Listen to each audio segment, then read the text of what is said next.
এখন যে ঘটনার কথা বলবো সেই ঘটনাটা ছোটোখাটো ঘটনা না। একটা ছেলে 350টা ভিডিও বানিয়েছে। কতগুলো মেয়ের শুনবে? 180টা মেয়ের সাথে রিলেশন করে তাদেরকে না বলে লুকিয়ে লুকিয়ে ভিডিও বানিয়েছে। সে ভিডিও বানানোর পরে সেই মেয়েদেরকে ব্ল্যাকমেল করতো, বিভিন্নভাবে ব্ল্যাকমেল করতো। মানে সেই ছেলেটার বয়স হলো কি 19 বছরের ছেলে। ঘটনাগুলো কি প্রথম থেকে তাহলে শুরু করছি, ঠিক আছে?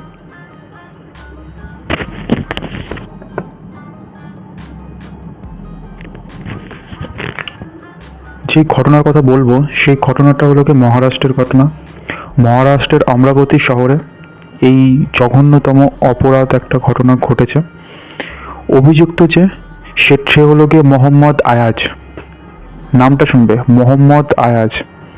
এই যে কালকে আমি বলেছিলাম যে নাসিকের একটা ঘটনায় কে যুক্ত ছিল? এইচআর হলো গিয়ে নিদা খান ছিল। ওই টিসিএস কোম্পানির এইচআর পদে ছিল নিদা খান। মানে দেখতে পাচ্ছ যে কোন কমিউনিটি থেকে এরা বিলং করছেন। এই টেররিস্ট অ্যাটাকে কিন্তু যারা যুক্ত ছিল তারাও কিন্তু একটা কমিউনিটি থেকে বিলং করছিল।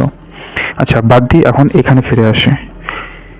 বললাম মোহাম্মদ আয়াজ সে এই ঘটনাটা ঘটিয়েছে। অভিযোগ কি উঠে এসেছে? অভিযোগ সেই ছেলেটি, ঠিক আছে, সেই ছেলেটাকে আবার তানবীর বলেও ডাকা হতো, আমার ডাকনাম বলতে পারো। ক্লিয়ার? দেখো, অভিযোগ আসছে যে সে প্রায় 180 জন নাবালিকার মেয়ের সাথে রিলেশনে গেছে এবং তার সাথে ইন্টিমেন্ট হয়েছে, তাদেরকে শোষণ করেছে, তাদেরকে ইন্টিমেন্ট হয়ে সেই ভিডিও বানিয়ে তাদেরকে শোষণ করেছে, তাদের ফাঁদে ফেলেছে। এবং টোটাল যদি দেখা যায় যে 350টি ভিডিও সে তৈরি করেছে এবং কিছু ভিডিও কোথাও আপলোডও করেছে, কিছু ভিডিও নিজের কাছে রেখে দিয়েছে তাদেরকে ব্ল্যাকমেল করার জন্য, ঠিক আছে? এবার আসি কিভাবে এই কাজটা সে করলো। দেখো, এটা হলো গিয়ে লাভ ট্র্যাপ। এই লাভ ট্র্যাপ মানে ভালোবাসার ফাঁদে তাদেরকে ফেলে, ঠিক আছে, তাদের সাথে এতটা ক্লোজ হয়ে যেত, মেয়েদের সাথে এতভাবে মেয়েদেরকে ফ্ল্যাট করতো, মেয়েদেরকে ইমপ্রেস করার চেষ্টা করতো। তা মেয়েদের কাছে তার একটা বিশ্বাস তৈরি করতো, প্রথমে তৈরি করে তাদের সাথে যখন একটা মায়ার প্রতি মেয়েরা অ্যাট্রাক্ট হয়ে যেত, তারপরে তাদেরকে নিয়ে যেত মুম্বাই, পুনে, এরকম বিভিন্ন বড় বড় জায়গাতে নিয়ে যেত। নিয়ে গিয়ে সে একটা রুমে নিয়ে যেয়ে, বুঝতেই পারছো কি বলতে চাইছি, সেখানে একটা গোপনে ভিডিও বানাতো বা সামনে তারা কেস করছে সেইগুলোর ভিডিও সে বানাতো, ঠিক আছে? বানানোর পরে তারপরে সেটাকে তার কাছে রেখে দিত এবং পরে গিয়ে তাদেরকে ধমক দিত যে যদি আমার কথা মতো না চলো তাহলে এই ভিডিওটা পাবলিক করে দেবো। এইবার সে মেয়ে বা তোমাদের মা বাবার কাছে এই ভিডিওটা পাঠিয়ে দেবো। এইবার সে মেয়ে তার সম্মানের জন্য সেই ভিডিও তার কথায় উঠতো আর বসতো। এখানে বলে দিচ্ছি শুধু হিন্দু মেয়ে না, এখানে মুসলিম মেয়েরাও এই ট্র্যাপে ফাঁসতো, ঠিক আছে? এইবার আসি, এই যে ঘটনার কথা বললাম, এই ঘটনার কথা কি করে বাইরে বেরিয়ে আসলো।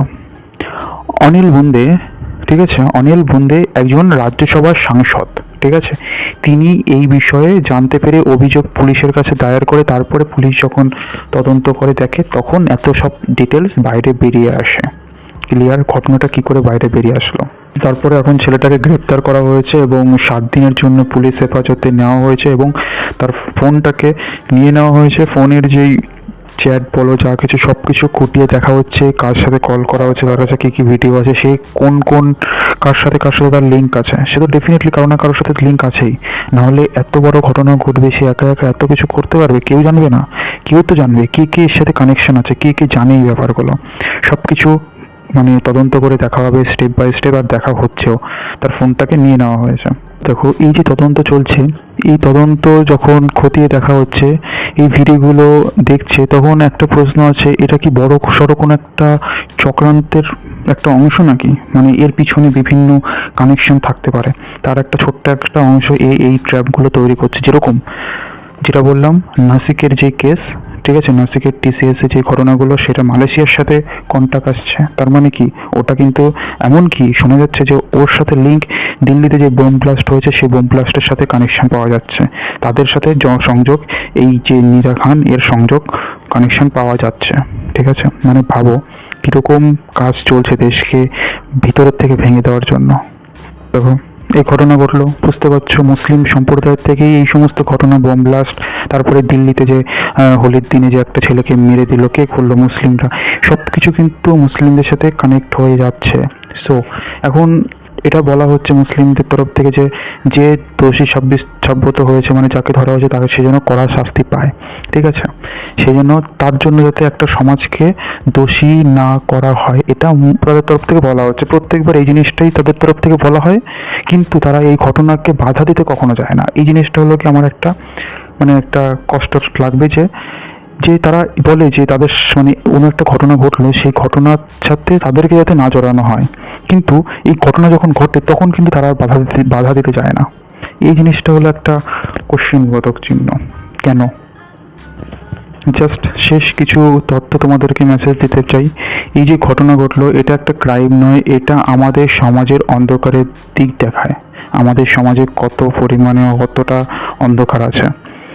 বিস্ময়, ভালোবাসা, এই শব্দগুলোকে ব্যবহার করে এখন মানুষ মেয়েদেরকে ট্র্যাপে ফেলছে বিভিন্নভাবে, ঠিক আছে? বা ছেলেদেরকেও বিভিন্নভাবে ইমোশনালি ফেলা হচ্ছে, ঠিক আছে?